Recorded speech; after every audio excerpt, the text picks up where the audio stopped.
Hi friends, ಎಲ್ಲರಿಗೂ ನಮಸ್ಕಾರ. ನನ್ನ ದಸರಾ ಹಬ್ಬ ಯಾವ ರೀತಿ ಆಯಿತು ಅಂತ ನಿಮ್ಮ ಜೊತೆ ಶೇರ್ ಮಾಡ್ತೀನಿ. ಮತ್ತು ದಸರಾ ಹಬ್ಬದ ದಿವಸ ನಾನೇನು ಪರ್ಚೇಸ್ ಮಾಡಿದೆ ಅಂತ ತೋರಿಸ್ತೀನಿ. ವಿಡಿಯೋ ಪೂರ್ತಿಯಾಗಿ ನೋಡಿ. ಅವತ್ತು ನಮ್ಮ ಸ್ಕೂಲಲ್ಲಿ ದಾಂಡಿಯಾ ಇತ್ತು. ಸೊ ಆ ದಾಂಡಿಯಾಗೆ ನಾನು ಆ ಥರ ರೆಡಿಯಾಗಿದ್ದೆ.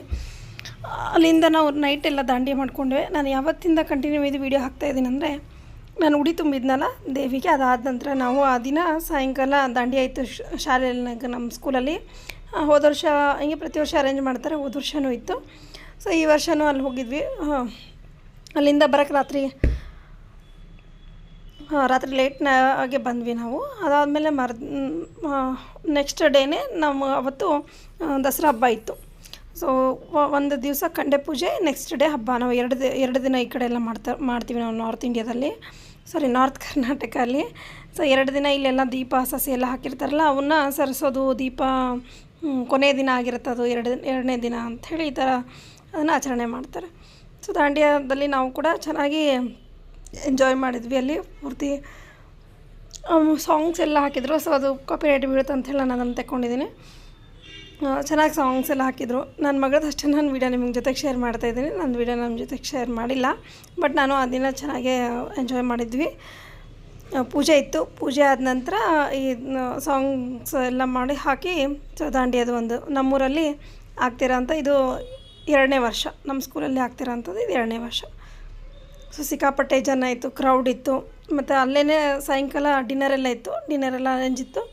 ಹಾಗಾಗಿ ಆ ದಿನ ಇಡೀ ದಿನ ನಾವು ಅಲ್ಲೇ ಟೈಮನ್ನು ಸ್ಪೆಂಡ್ ಮಾಡಿದ್ವಿ ಸಾಯಂಕಾಲದವರೆಗೂ. ಮುಂಜಾನೆ ಎಲ್ಲ ಸಿದ್ಧತೆ ಮಾಡೋಕ್ಕೂ ಸ್ಕೂಲಿಗೆ ಹೋಗಿದ್ವಿ.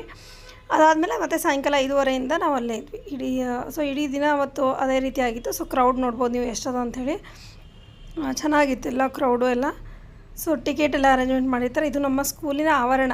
ನನ್ನ ಸ್ಕೂಲಿಂದ ಯಾವತ್ತೂ ನಿಮ್ಮ ಜೊತೆ ವೀಡಿಯೋ ಮಾಡಿಲ್ಲ, ಯಾಕಂದರೆ ಆ ಥರ ಎಲ್ಲ ನಾವು ವೀಡಿಯೋ ಮಾಡಿ ಶೇರ್ ಮಾಡೋಕ್ಕೆ ಆಗಲ್ಲ ಅನ್ನೋದು ಒಂದು ಕಾರಣದಿಂದ ನಾನು ವೀಡಿಯೋಸನ್ನು ಶಾಲೆದು ಯಾವತ್ತೂ ವೀಡಿಯೋ ಮಾಡಿಲ್ಲ. ಬಟ್ ಇದೊಂದು ಒಕೇಶನ್ ಇತ್ತು, ಇದೊಂದು ಅಂಥೇಳಿ ಅನ್ನೋದ್ರ ಸಲುವಾಗಿ ನಾನು ಇದಿಷ್ಟನ್ನೇ ನಿಮ್ಮ ಜೊತೆಗೆ ಶೇರ್ ಮಾಡ್ಕೊಂಡಿನಿ. ಸೊ ಮಕ್ಕಳು, ಶಾಲೆ ಮಕ್ಕಳು, ಅವ್ರ ಪೇರೆಂಟ್ಸು, ಸೊ ಎಲ್ಲ ಸೇರಿ ಬಂದಿರೋದ್ರಿಂದ ಕ್ರೌಡ್ ಚೆನ್ನಾಗೇ ಇತ್ತು, ಜಾಸ್ತಿನೇ ಕ್ರೌಡ್ ಇತ್ತು. ಆಮೇಲೆ ನಮ್ಮ ಊರಲ್ಲಿ ಈ ಥರ ಇವೆಂಟ್ಸ್ಗಳು ಆಗೋದೆಲ್ಲ ಸ್ವಲ್ಪ ಕಡಿಮೆನಲ್ಲ. ಸೊ ಇಂಟ್ರೆಸ್ಟ್ ಕೊಟ್ಟು ಎಲ್ಲರೂ ಕೂಡ ಪಾರ್ಟಿಸಿಪೇಟ್ ಮಾಡ್ತಾರೆ, ಬಂದಿದ್ದರು. ನಮ್ಮೂರಲ್ಲಿ ಈ ಥರ ಇರೋದೆಲ್ಲ ಸ್ವಲ್ಪ ಕಮ್ಮಿ. ಅದಾದಮೇಲೆ ನೆಕ್ಸ್ಟ್ ಡೇ ತಿರ್ಗಾ ಮಾರ್ನಿಂಗ್ ಹೇಳಿದ್ನಲ್ಲ ಕಂಡೆ ಪೂಜೆ ದಿವಸ, ಅವತ್ತು ನಾನು ಮತ್ತು ದೇವಸ್ಥಾನಕ್ಕೆ ಬೆಳಗ್ಗೆ ಎಲ್ಲ ಹೋಗಿದ್ವಿ. ಬೆಳಗ್ಗೆ ದೇವಸ್ಥಾನಕ್ಕೆ ಹೋಗಿ ನಮಸ್ಕಾರ ಮಾಡ್ಕೊಂಡು ಬಂದು ಮನೆಯಲ್ಲಿ ಅಲ್ಲಿ ಆ್ಯಸ್ ಯೂಶಲ್ ನಮ್ಮದೆಲ್ಲ ಅಲ್ಲೊಂದು ದೊಡ್ಡ ಗ್ರೂಪೇ ಇದೆ, ಅಲ್ಲೆಲ್ಲರೂ ಜಾಸ್ತಿ ಜನ ಬರ್ತಾರೆ. ಅಲ್ಲಿಂದ ಮತ್ತು ನೆಕ್ಸ್ಟ್ ಇನ್ನೊಂದು ಟೆಂಪಲ್ಗೆ ಹೋಗಿದ್ವಿ. ಅದು ಅಂಬಾಭವಾನಿ ಟೆಂಪಲ್. ಪ್ರತಿ ವರ್ಷ ಇದು ಅಂಬಾಭವಾನಿ ಟೆಂಪಲು. ಬನ್ನಿ ಗಿಡದಿಂದ ಸ್ವಲ್ಪ ದೂರನೇ ಇದ್ದಿದ್ದು, ಅಲ್ಲಿ ಎಲ್ಲ ಹೋಗಿ ಬಂದ್ವಿ ನಾವು. ಸೊ ಅಂಬಾಭವಾನಿಗೆ ಈ ನವರಾತ್ರಿನಾಗ ಭಾಳ ಒಂದು ಪೂಜೆ ಪುನಸ್ಕಾರ ನಡೀತಾ ಇರ್ತದಲ್ಲಿ. ಸೊ ನಾವು ಹೋದಾಗ ಇನ್ನೂ ಅಭಿಷೇಕ ಎಲ್ಲ ಮಾಡ್ತಾಯಿದ್ರು. ಅದಾದಮೇಲೆ ಸಾಯಂಕಾಲ ಈವ್ನಿಂಗು ಕಂಡೆ ಪೂಜೆ ದಿವಸ ಆಯುಧ ಪೂಜೆ ಅಂತಾರಲ್ಲ, ಆಯುಧ ಪೂಜೆ ಅನ್ನೋದು ಇದೇ ಇದೆಲ್ಲ. ಸೊ ಅವಾಗ ನಾನು ಒಂದಿಷ್ಟು ಇದನ್ನೆಲ್ಲ ಐಟಮ್ಸ್ಗಳನ್ನು ಇಟ್ಕೊಂಡು ಪೂಜೆ ಮಾಡಿದೆ. ಆ್ಯಕ್ಚುಲಿ ಅವತ್ತಿನ ದಿವಸ ನಾನು ಇನ್ನೂ ಸೇರು ಅದೆಲ್ಲ ಇಡಬೇಕಿತ್ತು. ನಾನು ಅವತ್ತು ಇಡಲಿಲ್ಲ. ಅವತ್ತು ಯಾಕೋ ಗೊತ್ತಾಗಲಿಲ್ಲ ನನಗೆ. ಹಬ್ಬದ ದಿನ ನಾನು ದೇವ್ರ ಪೂಜೆ ಮಾಡ್ತಾಯಿದ್ದೀನಿ. ದೇವ್ರ ಪೂಜೆಗೆಲ್ಲ ನೀಟಾಗಿ ತೊಳ್ಕೊತಾ ಇದ್ದೀನಿ. ಇಲ್ಲಿ ನೀಟಾಗಿ ತೊಳ್ಕೊಂಡು ಇನ್ನೇನು ದೇವ್ರ ಪೂಜೆ ಮಾಡ್ತೀನಿ. ಸೊ ಬೆಳಗಿನ ಟೈಮು 9 ಗಂಟೆ. ಸೊ 9 ಗಂಟೆಗೆ ಈ ಕಡೆ ಅಡುಗೆನೂ ಮಾಡ್ತಾಯಿದ್ದೀನಿ. ಮಕ್ಕಳಿಗೆ ಪುಳಿಯೋಗರೆ ಮಾಡಿದ್ದೀನಿ. ಪುಳಿಯೋಗರೆ ಈ ಕಡೆ ಬೇಳೆ ಕುದಿಯೋಕ್ಕೆ ಹಾಕಿದ್ದೀನಿ. ಸೊ ಇವತ್ತು ಸ್ವಲ್ಪ ಲೇಟ್ ಮಾಡಿ ಎದ್ದು ಮತ್ತು ಲೇಟ್ ಮಾಡಿನೇ ಆಗಿದ್ದು. ಇಷ್ಟು ದಿನ ಎಷ್ಟು ಫಾಸ್ಟ್ ಬೆಳಗ್ಗೆನೇ ಮಾಡ್ತಿದ್ದೆ, ಬಟ್ ಇವಾಗೆಲ್ಲ ಲೇಟ್ ಆಗಿದೆ. ನಾನು ಮೇಲೆ ಹೋಗಿ ಒಂದು ಸ್ವಲ್ಪ ಬದನೆಕಾಯಿ ತೊಗೊಂಡು ಬರ್ತೀನಿ. ಒಂದು ಸ್ವಲ್ಪ ಪತ್ರೆ ತೊಗೊಂಡ್ಬರ್ತೀನಿ. ಅದಕ್ಕೆ ಸ್ವಲ್ಪ ಮೇಲೆ ಹೋಗೋಣ ಅಂತ ಅಂದ್ಕೊಂಡಿದ್ದೀನಿ. ಹೂವಾಗಿದ್ದು ಹೂವೆಲ್ಲ ಕಟ್ಕೊಂಡು ಬಂದೆ ನನ್ನ ಮಗಳು. ಸೊ ಇವಾಗ ಪೂಜೆಗೆ ಒಂದಿಷ್ಟು ಎಲೆ ತೊಗೊತೀನಿ. ಎಲೆ ತೊಗೊಂಡು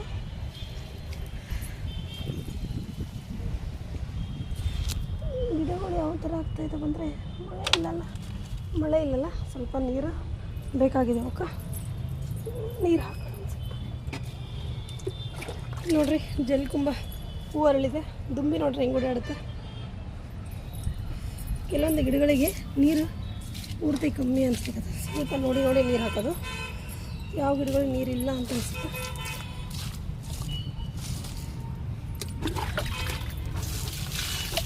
ನಾನು ಇನ್ನಷ್ಟು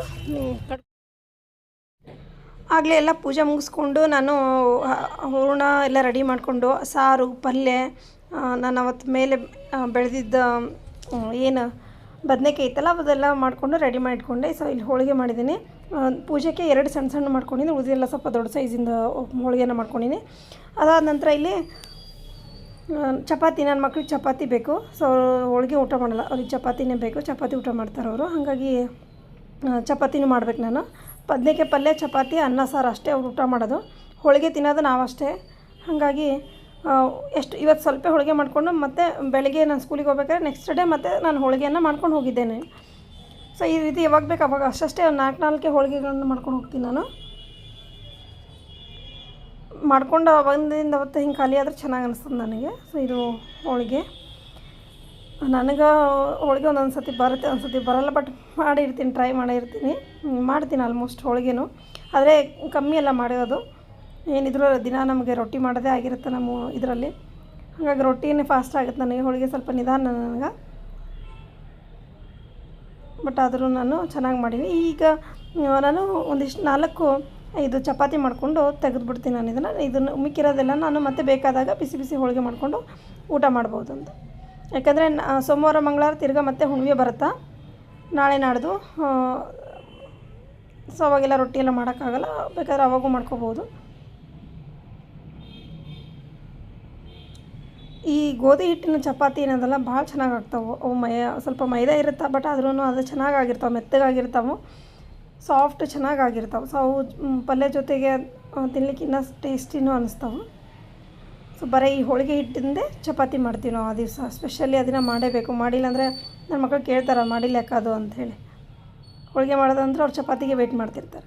ಹೋಳಿಗೆ ತಿನ್ನಲ್ಲ ಬಟ್ ಚಪಾತಿ ತಿಂತಾರಲ್ಲ, ಹಂಗಾಗಿ. ಸೊ ನೋಡ್ರಿ ಇಲ್ಲಿ ನನ್ನ ಹೋಳಿಗೆ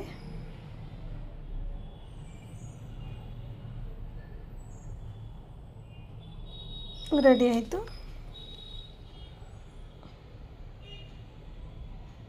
ಅನ್ನ ಸಾರು ಪಲ್ಯ ಎಲ್ಲನೂ ರೆಡಿ ಮಾಡ್ಕೊಂಡಿನಿ. ಒಂದು 4 ಹೋಳಿಗೆ 4 ಚಪಾತಿ ಆದ ತಕ್ಷಣ ನಾನು ದೇವರಿಗೆ ನೈವೇದ್ಯ ಮಾಡ್ಕೋಬೇಕು. ಯಾಕಂದ್ರೆ ಮಾಡಿಲ್ಲ ನಾನು ಇನ್ನೂ ಅಡುಗೆ. ಇವಾಗ ಮುಗೀತು ನನಗೆ. ಇವಾಗ ನಾನು ನೈವೇದ್ಯ ಇಟ್ಟು ಕಾಯಿಯನ್ನು ಹೊಡಿತೀನಿ ದೇವರಿಗೆ. ಸೊ ಈ ಚಪಾತಿ ಒಂದು ತೋರಿಸ್ಬಿಡ್ತೀನಿ ನೋಡಿರಿ ನಿಮಗೆ. ಚಪಾತಿ ಈ ಥರ ಚಪಾತಿ ಒಂಥರ ಟ್ರಾನ್ಸ್ಪರೆಂಟಾಗಿ ಕಾಣ್ತವೆ, ಚೆನ್ನಾಗೂ ಕಾಣ್ತವೆ. ಆದರೆ ಇವನ್ನ ಮಾಡೋದು ಸ್ವಲ್ಪ ಕಷ್ಟ, ಹಿಂಗೆ ಲಟ್ಟಿಸ್ಬೇಕಾದ್ರೆ. ಯಾಕಂದರೆ ಇದಾಗಿರ್ತಾವೆ ನೋಡಿರಿ, ರುಮಾಲಿ ರೊಟ್ಟಿ ಅಂತಾರಲ್ಲ ಆ ಥರ ಮೆತ್ತಗಾಗಿರ್ತಾವೆ ಇವು. ತಿನ್ನೋಕೆ ಮಾತ್ರ ಭಾರಿ ಟೇಸ್ಟಿಯಾಗಿರ್ತವೆ. ತೆಳ್ಳಗೆ ಬರ್ತವೆ, ಎಷ್ಟು ತೆಳ್ಳಗೆ ಬೇಕಾದ್ರೆ ಅಷ್ಟು ತೆಳ್ಳಗೆ ಮಾಡ್ಕೋಬೋದು. ಸೊ ಇದೆ ಒಂದು ಸತಿ ಎಲ್ಲ ರೆಡಿ ಆದಮೇಲೆ ನಿಮಗೆ ನಾನು ಪೂಜೆಗೆ ಇಟ್ಟಿದ್ದನ್ನು ತೋರಿಸ್ತೀನಿ. ಈ ರೀತಿ ನಾನು ಹಬ್ಬವನ್ನು ಆಚರಣೆ ಮಾಡ್ಕೊಂಡಿದ್ದೆ. ಮತ್ತು ಹಬ್ಬ ಆದಮೇಲೆ ನಾನು ಏನು ಶಾಪಿಂಗ್ ಮಾಡಿದೆ ಅನ್ನೋದನ್ನು ತೋರಿಸ್ತೀನಿ. ವಿಡಿಯೋ ಕೊನೆವರೆಗೂ ನೋಡಿ. ಸೊ ಹಬ್ಬದ ದಿವಸ ನಾನು ಗೋಲ್ಡ್ ಶಾಪಿಂಗು ಕೂಡ ಮಾಡಿದ್ದೀನಿ. ಇದೆಲ್ಲ ಮಾಡಿಕೊಂಡು ಮಧ್ಯಾಹ್ನ ನಾನು ಹೊರಗಡೆ ಹೋದೆ. ಅದೇ ದಿವಸ ಗೋಲ್ಡ್ ಶಾಪಿಂಗು, ಅದೇ ದಿವಸ ನನ್ನ ಮಗಳಿಗೆ ಬಟ್ಟೆ ತೊಗೊಂಡು ಸಾಯಂಕಾಲ ಹಬ್ಬನ ಆಚರಣೆ ಮಾಡ್ಕೊಂಡಿದ್ದು. ನಾವು ಮುಂಚೆ ಪ್ಲ್ಯಾನ್ ಇರಲಿಲ್ಲ, ಬಟ್ ದಿಢೀರಂತ ಪ್ಲ್ಯಾನ್ ಮಾಡಿಕೊಂಡು ನಾವು ತೊಗೊಂಡಿದ್ದು. ಸೊ ಇದು ಹರಿಯೋದು ಇಲ್ಲ, ಮತ್ತು ಇದು ಚಪಾತಿ ಮಾಡೋದು ಭಾರಿ ಈಸಿ, ಮಕ್ಕಳು ಕೂಡ ಮಾಡ್ಬೋದು. ಇದು ಆ ಥರ ಈಸಿ. ಇದ್ರ ಮೇಲೆ ಒಂದು ಹಾಕಿನೂ ಮಾಡ್ತಾರೆ. ಬೇಡ ಅನ್ನೋರು ಹಿಂಗೆ ಸಪ್ರೇಟಾಗಿ ಮಾಡ್ತಾರೆ. ನಮ್ಮ ಮಮ್ಮಿ ಎಲ್ಲ ಮಾಡ್ತಾರದು ಒಂದ್ರ ಮೇಲೆ ಒಂದು ಹಾಕಿ.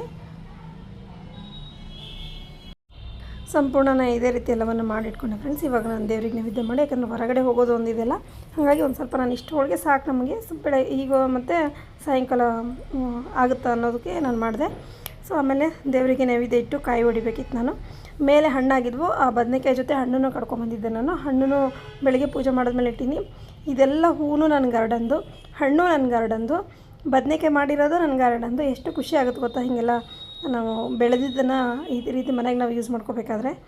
ಸೊ ಈ ರೀತಿ ನಾನು ಕಾಯಿನ ಹೊಡ್ಕೊಂಡು ಆ ದಿವಸ ಅಡುಗೆ ಮಾಡ್ಬೇಕಾದ್ರೆ ಸಾಮಾನ್ಯವಾಗಿ ನಾನು ನೈಟಿ ಹಾಕ್ಕೊಂಡೆ ಮಾಡಿರ್ತೀನಿ. ಯಾಕಂದರೆ ನಾನು ಏನರೇ ಮಾಡ್ಬೇಕಾದ್ರೆ ಎಲ್ಲ ನನಗೆ ಡ್ರೆಸ್ಸಿಗೆ ಹಚ್ಕೊಳ್ಳೋದು ಭಾಳ, ನಾನು ಯಾಕೋ ಗೊತ್ತಿಲ್ಲ, ಆಯಿಲ್ ಆಗಲಿ ಏನೇ, ಎಷ್ಟು ಹೊಸ ಸೀರೆ ಹಾಕ್ಕೊಂಡು ಏನಾರು ಮಾಡೋಕ್ಕೆ ಹೋಗಿರ್ತೀನಲ್ಲ, ಎಲ್ಲ ಮೈಯೆಲ್ಲ ನನಗೆ ಆಯಿಲು ಕುಂಕುಮ ಎಲ್ಲ ಹದ್ದಿರುತ್ತೆ. ಅದಕ್ಕೆ ನಾನು ಸ್ವಲ್ಪ ಅವಾಯ್ಡ್ ಮಾಡ್ತೀನಿ, ಆಮೇಲೆ ನಾನು ರೆಡಿ ಆಗೋದು.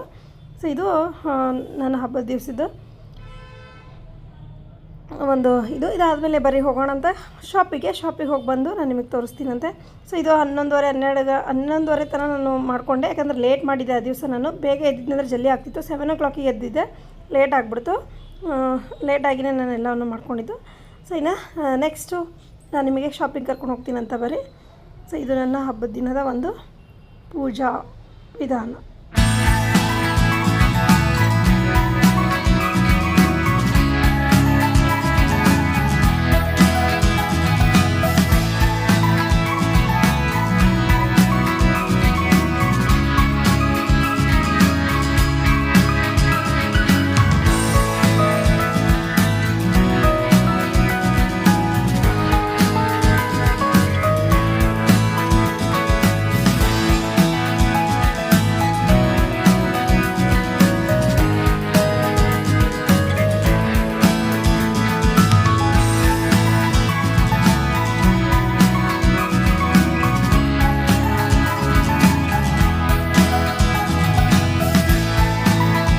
ಫ್ರೆಂಡ್ಸ್, ನಾನು ಇದು 2.5 ತೊಲೆ ಅಂದರೆ 25 ಗ್ರಾಮಲ್ಲಿ ಈ 2 ಬಳೆಗಳನ್ನು ಮುಂಚೆನೇ ಆರ್ಡ್ರ್ ಕೊಟ್ಟಿದ್ವಿ. ಸೊ ಅದನ್ನು ಬಂದಿದ್ವು, ತೊಗೊಂಡು ಬರೋಕ್ಕೆ ಹೋದ್ವಿ.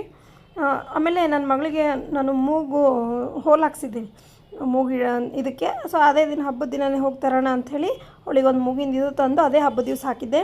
ಅದಾದಮೇಲೆ ನೆಕ್ಸ್ಟ್ ನಾವು ಅಲ್ಲಿಂದ ಡ್ರೆಸ್ ನೋಡೋಕ್ಕೆ ಹೋಗಿದ್ವಿ. ಅಲ್ಲೊಂದು 2-3 ಡ್ರೆಸ್ಸನ್ನು ನೋಡಿದ್ವಿ. ಸೊ ಫೈನಲಿ ಅವಳಿಗೆ ತೊಗೊಂಡಿದ್ದು ನಾನಿದೆ, ನಿಮಗೆ ಸಾಯಂಕಾಲ ತೋರಿಸ್ತೀನಿ. ಇದು ಡ್ರೆಸ್ ನೋಡಿದ್ವಿ, ಚೆನ್ನಾಗಿತ್ತು. ಬಟ್ ಸೈಜ್ ಅವಳಿಗೆ ಆಗ್ತಿರಲಿಲ್ಲ, ಟೈಟ್ ಆಗ್ತಿತ್ತು. ಹಾಗಾಗಿ ಬಿಟ್ಟು ನಾನು ಇದೇ ಡ್ರೆಸ್ ತೊಗೊಂಡು ಬಂದ್ವಿ. ಇದಾದಮೇಲೆ ನಮ್ಮ ಮನೆಯಲ್ಲಿ ಸಾಯಂಕಾಲ ಅವತ್ತಿನ ದಿವಸ ಎಲ್ಲನೂ ಹಬ್ಬವನ್ನು ಆಚರಣೆ ಮಾಡ್ಕೊಂಡ್ವಿ. ಸೊ ಬನ್ನಿ ಕೊಟ್ಟು ಮನೆಯಲ್ಲೆಲ್ಲ ಮುಗಿಸ್ಕೊಂಡು ದೇವಸ್ಥಾನಕ್ಕೆಲ್ಲ ಹೋಗಿ ಬಂದ್ವಿ ನಾವು ಆ ದಿನ. ಯಾಕೆಂದರೆ ಬೆಳಗ್ಗೆಯಿಂದ ಬನ್ನಿ ಗಿಡಕ್ಕೆ ಹೋಗಿರಲಿಲ್ಲ ನಾನು ಇವತ್ತು. ಹಾಗಾಗಿ ಸಾಯಂಕಾಲ ಎಲ್ಲರೂ ಹೋಗಿ ಬಂದ್ವಿ ನಾವು. ಡೈಲಿ ನಾನು ಒಬ್ಬಳೇ ಹೋಗ್ತಿದ್ನಲ್ಲ. ಸೊ ಇವತ್ತು ಸಾಯಂಕಾಲ ಎಲ್ಲರೂ, ಮಕ್ಕಳು, ನಾನು, ನಮ್ಮ ಯಜಮಾನ್ರು ಎಲ್ಲರೂ ಸೇರಿ ಬನ್ನಿ ಗಿಡಕ್ಕೆ ಹೋಗಿ ನಮಸ್ಕಾರ ಮಾಡಿಕೊಂಡು, ಅಲ್ಲಿಂದ ಕುಪ್ಪೆರಾಯ ಇದೆ ಇಲ್ಲಿ ಒಂದು. ಸೊ ಅದು ಪ್ರತಿ ವರ್ಷ ಹೋಗ್ತೀವಿ ನಾವು ಅಲ್ಲಿ ಹೋಗಿ ದೇವ್ರಿಗೆ ನಮಸ್ಕಾರ ಮಾಡಿಕೊಂಡು ಮನೆಗೆ ಬಂದು, ನಂಗೆ ಇಲ್ಲಿ ಸುತ್ತಮುತ್ತ ಇರೋರಿಗೆ, ನನ್ನ ಫ್ರೆಂಡ್ಸಿಗೆ ಬನ್ನೆಯನ್ನು ಕೊಟ್ಕೊಂಡು ನಾನು ಅದನ್ನು ಈ ರೀತಿ ಹಬ್ಬವನ್ನು ಆಚರಣೆ ಮಾಡ್ಕೊಂಡ್ವಿ. ಇದು ನನ್ನ ಮಗಳ ಡ್ರೆಸ್ಸು ಹೆಂಗೆ ಕಾಣಿಸ್ಲಿಕ್ಕತ್ತದ ಅಂತ ಹೇಳ್ರಿ. ಸೊ ಇದು W ಬ್ರ್ಯಾಂಡ್ದು ಚೆನ್ನಾಗಿತ್ತು, ಡ್ರೆಸ್ಸು ಚೆನ್ನಾಗಿತ್ತು. ಯಾಕೆಂದರೆ ಅವಳು ಭಾಳ ಹಿಂಗೆ ವರ್ಕ್ ಇರೋದಿಲ್ಲ ಇದ್ದರೆ ಇಷ್ಟಪಡೋಂಗಿಲ್ಲ, ಹಾಕೋಂಗಿಲ್ಲ, ಎಲ್ಲ ನನಗೆ ಚುಚ್ಚುತ್ತೆ ಅಂಥೇಳಿ. ಸೊ ಅದನ್ನು ಸ್ಪೆಷಲಾಗಿ ಮಲ್ಲಿಗೆ ಹೂವು ಸಿಕ್ಕಿದ್ವು ಹಾಗಾಗಿ.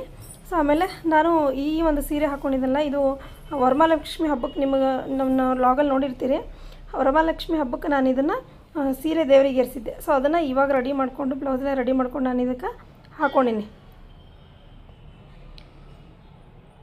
ಸೊ ಆಮೇಲೆ ಒಂದಿಷ್ಟು ಫೋಟೋ ಎಲ್ಲ ತೆಗೆಸ್ಕೊಂಡು ಇದೇ ಬನ್ನಿ ಗಿಡಕ್ಕೆ ನಾವು ಹೋಗ್ತಿದ್ವಲ್ಲ ಡೈಲಿ, ನೀವು ಆಲ್ಮೋಸ್ಟ್ ನಾನು ಇದನ್ನು ಶೇರ್ ಮಾಡಿ ನಿಮ್ಮ ಜೊತೆಗೆ. ಸೊ ಅಲ್ಲಿ ಗಣೇಶನ ಟೆಂಪಲ್, ಅದು ಹಿಂದೆ ಬನ್ನಿ ಗಿಡಗಳಿದೆ. ಇಲ್ಲಿ ಹೋಗಿ ನಾವು ಈ ದಿನ ಹಬ್ಬವನ್ನು ಆಚರಣೆ ಮಾಡ್ಕೊಂಡ್ವಿ, ಲಕ್ಷ್ಮೀ ಗಿಡಕ್ಕೆ ಹೋಗಿದ್ವಿ. ಸೊ ಓಕೆ ಫ್ರೆಂಡ್ಸ್, ಬಾಯ್.